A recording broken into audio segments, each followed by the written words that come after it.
Chicago is a blue-collar town because it's built on hard work.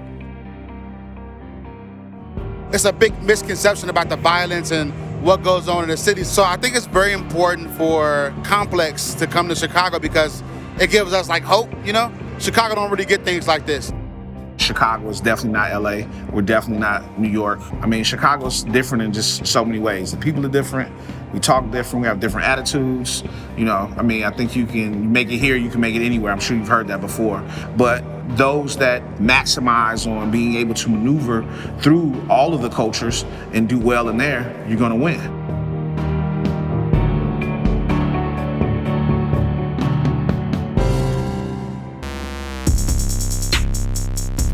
For this ComplexCon, Zen wanted to kind of change its experience a little bit. We focused on the story of Chicago, focused on the legacy of Michael Jordan as its key contributor. I'm in the era of watching Mike, so like literally every game, like looking to see what shoes he's gonna have on. In Chicago, definitely it starts with Michael Jordan. There were people who were still in the sneaker game who lived through Jordan playing. When Mike came to the league, bro, he changed the whole landscape completely. Triple team, double team, come at me, knock him down. He played when he was sick. Come on, who does that, bro? Growing up during that era was phenomenal. Everybody wanted to be like Mike. It was very, inspirational, to want to be the best at everything. Having a pair of Jordans growing up was like, it was a thing. It gave you hope. Made you feel like you could really fly. Makes you feel like he was invincible because he got beat by Detroit. He get up and keep fighting back. So he gave us that fight, really. Because he was really Chicago, that grit. Like, no matter what you do to us, you're going to come back and come back and come back. When talking to other people from other cities and you talked about Michael Jordan and you being from Chicago, it was like you were Michael Jordan. That was everything, like that was life. Like, so it was a part of it. It wasn't just getting the Jordans and wearing them, it was like being like Mike, you know?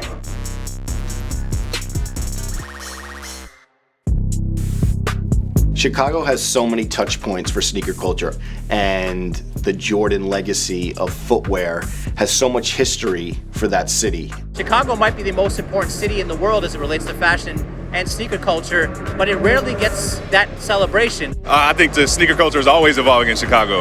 It started with my dad, obviously, in 1984, and him and Nike kind of developing the Retro 1. And I think from there, it's just every year, every week, it just kind of evolves and becomes something bigger than what they originally thought it would be.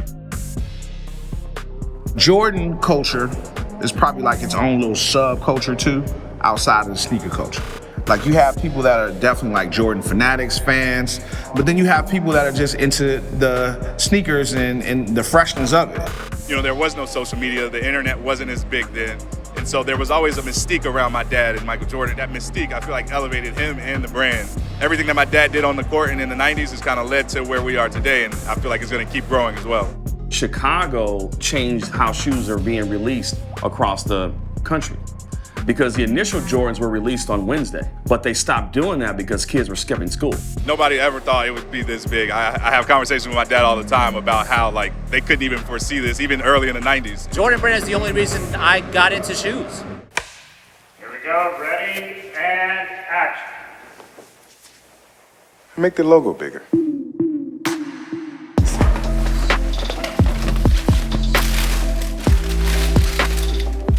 Yeah, man, Retro Ones. This was started the whole. This was started it off. When the first Air Jordans dropped, this was a burst of light. This is a burst of color, a burst of energy outside of a regular sneaker. A shoe is judged on the substantial staying power that it has, and the Jordan 1 stands the test of time, maybe more than any other shoe ever created.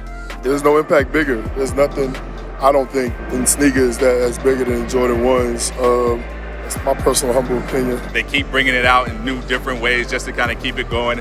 My dad almost says this is their version of the Chuck Taylor. It's always going to live for them, and they'll make sure that they play with it, do different things to just kind of spice it up. It wasn't until the second one, when the NBA banned the black-red colorway, that people kind of went crazy over that one. This is one of my favorite shoes again, too. No swoosh. The use of Python at the time. This back here, this was futuristic at its best. This toe box, kind of a toe box, no toe box. The Air Jordan 2 is my favorite Jordan. I think the design is so different and so crazy When you wear it, it really is a conversation piece. The original was made in Italy, came with the wings box. That's where the wings came from. As you can see, just from an aesthetic standpoint, it's my favorite. When the Jordan 3 hit, that's when people went, it was kind of like an aha moment, like, oh, this is unbelievable. The 3 is what really made people started going after and loving, you know, the Air Jordan brand. The 3 is what started it. 3s is like the introduction to the elephant skin. Fresh, like who doesn't like elephant skin? When I think of the 3, I think the dunk contest, you know, I think the 88, the free throw line.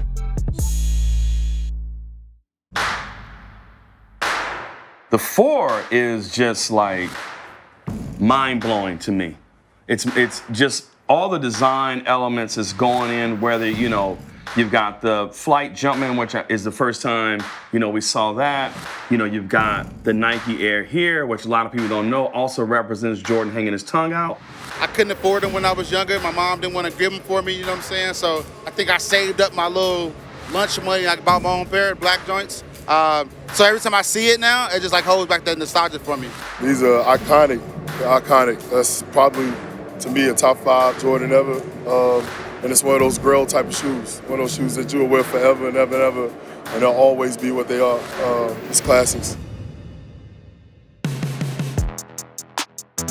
Jordan 5 with the tongue, yo, the reflector of the tongue, and the Nike on the back. Like the construction of that shoe was just futuristic fresh. It's my favorite silhouette of all time. It's my birth year. So 1990 just means a lot to me. And I feel like people sleep on this shoe because he never won a championship in it. You know, in the finals, he ended up switching to the infrared 6, but all season long, he played in the 5. I just feel like the 5 is gonna stand the test of time too. Now the Grail, I mean, I don't need to say anything about it. It's the Retro 11. Everybody loves this shoe. I've seen so many of them even just walking in here today. I think this shoe, along with the 1, is gonna be a shoe that you'll see forever and ever and ever. I don't think they're going anywhere. You know, we're in a time now that kids are buying sneakers off the internet because they heard it was cool and they look at the picture and they see that it's a cool design. But there's still a plethora of people in Chicago who lived through the Jordan era, the golden era. Watt used to go to the arena to see him play and play in the sneakers. Unlike today, back in the days, we actually played in our Jordans. Growing up watching it, like I literally watched Jordan play in these sneakers, like that was everything. Like that's what really built up to make it what it is. Seeing them play in them, that was a part of the journey of being able to get them and wanting to play in them too. So it's crazy for me. It's hard for me to pick one because they're like siblings for me. It's like having a favorite brother or sister. But I think the 11 obviously is a Grail. The 1 is a Grail for me. My mood changes all the time. If I'm gonna play basketball, I'm playing in like the 10s, 11s, and 12s. But if I'm gonna wear some jeans or something, I'll probably be 3, 4s, 5s, and 6s. Part what people don't understand about this, about sneakers, somehow over time became artwork. When I was young, growing up, I worked hard to get a pair of shoes so I can wear them and put them on and run in and jump fast, like I said earlier. Yeah, I think sneakers are for wearing. You know, obviously, some people just like to collect them and put them on their shelves or whatever. But for me personally, if I get a pair of sneakers, they're going straight to my feet. And I respect the people that do that as well.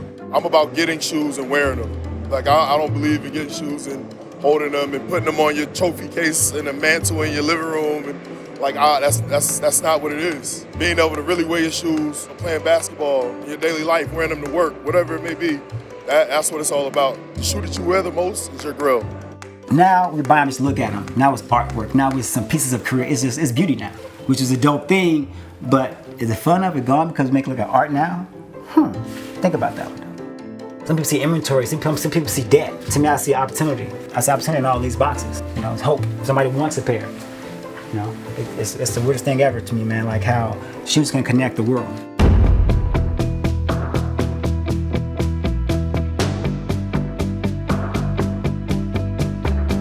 Michael Jordan is the greatest athlete of all time. He's one of the biggest personalities in the history of everything. He's one of the biggest businessmen in the history of business. You know, so when you have a guy that's had that much impact, that's literally affected the lives of millions and millions of people, they're gonna tell their kids, and their kids are gonna tell their kids, and it's a forever company. Mike changed the sneaker game forever, and that'd be the same.